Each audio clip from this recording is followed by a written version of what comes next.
O ser humano, mesmo com descobertas científicas e invenções revolucionárias, não consegue deixar de se divertir. E a arte é uma maneira de diversão, isso ninguém pode discordar. A princípio, ela nos deixa tranquilos e felizes, e isso afeta nossa produtividade. Mas é claro, a arte é muito vasta, se dividindo inicialmente em 11 partes. E só especificando que eu peguei essa separação neste post da Wikipedia, mas não significa que meu princípio de pesquisa é esse. Eu apenas estou usando como referência para desenvolver o assunto. Mas enfim, vamos falar sobre as 11 artes. Primeira arte: música. Os sons na ciência são ondas que dependem de algo para se espalhar. Dependendo da frequência, ou seja, a movimentação de um lado para o outro, o som pode ser mais agudo ou mais grave. E essa diversidade de sons, usado em vários momentos, acaba se tornando o que chamamos de música.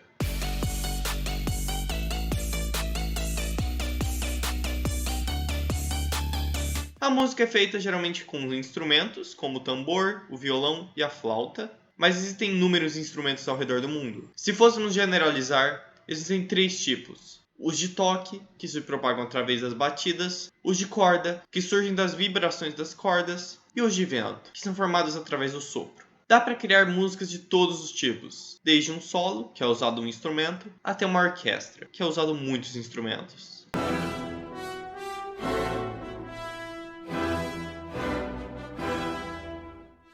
As obras musicais geram muitos sentimentos para nós, mas tem um detalhe que eu ainda não comentei: a voz.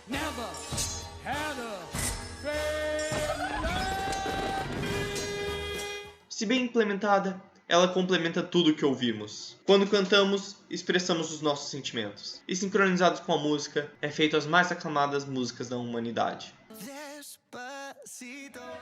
Segunda arte: artes cênicas. A música já encanta várias pessoas, mas se juntarmos com movimentos de dança, a experiência entra em outro nível. A dança representa a cultura, varia de região para região. Temos eventos inteiros sendo organizados com foco na dança. Por exemplo, no Brasil, o carnaval e a festa junina. Mas as artes cênicas não se baseiam apenas em dança. Pode ser qualquer tipo de performance. Podemos ter o circo com todas as suas atrações. Essa arte era geralmente usada em contexto religioso, esportivo e social. Hoje elas são mais usadas como diversão.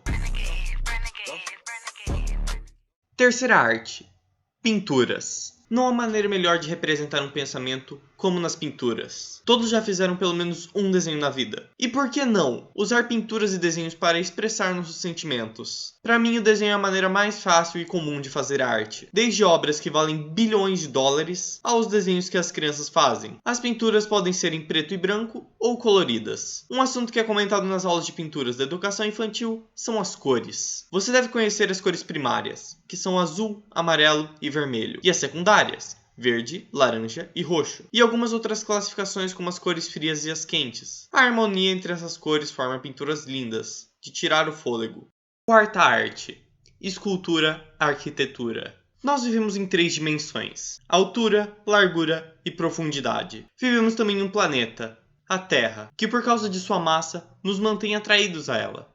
Isso se chama gravidade. A escultura e a arquitetura é uma maneira de trabalhar com essas 3 dimensões, construindo os monumentos e estátuas. Suas casas são frutos da arquitetura, e os móveis, dependendo de sua criação, podemos chamar de escultura. Mas por que eu mencionei a gravidade? Pois ela acaba sendo inimigo dessa arte. Sua atração faz com que temos que ter cautela na hora de construir, geralmente colocando estátuas mais resistentes como aço e usar com sabedoria o seu espaço. Você consegue ver várias construções na TV ou em lugares famosos, monumentos que são chamados de desafiadoras de gravidade. São chamados assim pela impressão de que a construção vai cair. Quinta arte: teatro. A diferença entre as artes cênicas e o teatro é o contexto. Enquanto as danças e circos têm mais diversão e cultura, o teatro é mais contextualizado, com histórias que têm um sentido lógico mais avançado, não rebaixando a dança. Geralmente ela se mistura com o teatro.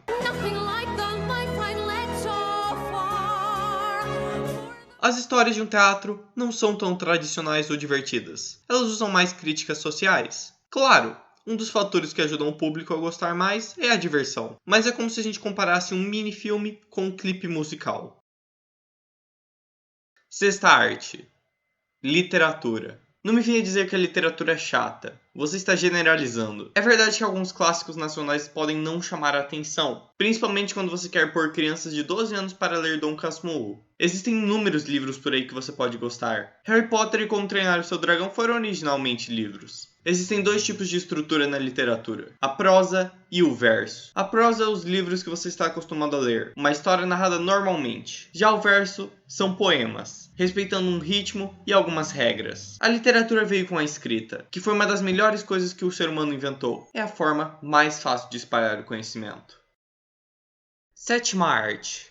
Artes audiovisuais. Agora falarei da arte que todo mundo ama.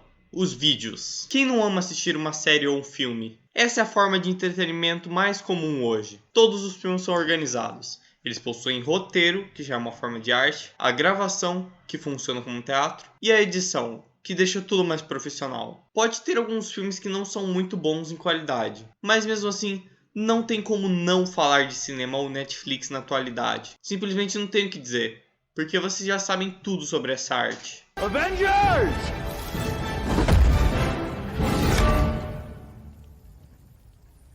Assemble. Oitava arte. Fotografia. Sim, a fotografia também é considerada arte, pelo menos nessa matéria. Mas nunca você pensou que a foto que você publicou no Instagram era uma forma de arte. Para quem é especialista, sabe que tem muitos fatores, mas muito mesmo, para deixar uma foto perfeita. E olha que esse termo é relativo na fotografia. Não tem como existir a foto perfeita, que vai deixar todos maravilhados. Não existe uma fórmula constante para o sucesso. Varia mesmo de pessoa para pessoa. A fotografia é algo essencial para o ser humano. Quer que eu prove? Simplesmente olhe para o seu álbum. Nona arte. Histórias em quadrinhos. Essa é uma das minhas artes favoritas. As histórias em quadrinhos são como as pinturas, só que podem ver muitas pinturas em um mesmo plano, formando uma história. Foi incrivelmente popular na Europa, América e os outros continentes, mas não bastante quanto na Ásia.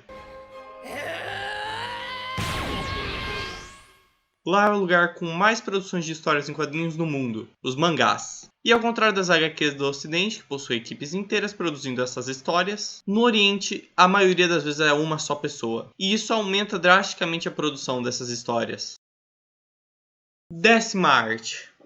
Os videogames. Então, por onde eu começo? Os videogames são com certeza uma das artes mais complexas que temos. Fazê-la não é fácil. É preciso pensar em tudo, as regras, a aparência, o tipo de jogo que você está fazendo. Começando pela programação. Existem inúmeros tipos de linguagens diferentes. Porque programar é como escrever um roteiro. Tudo que você escrever terá um impacto diferente no jogo. E tem um detalhe nessa arte que eu preciso mencionar. Você precisa ser bom em matemática. Quanto mais dinâmicas você querer pôr em um jogo, mais matemática você precisa saber. O resto é só juntar com as outras artes.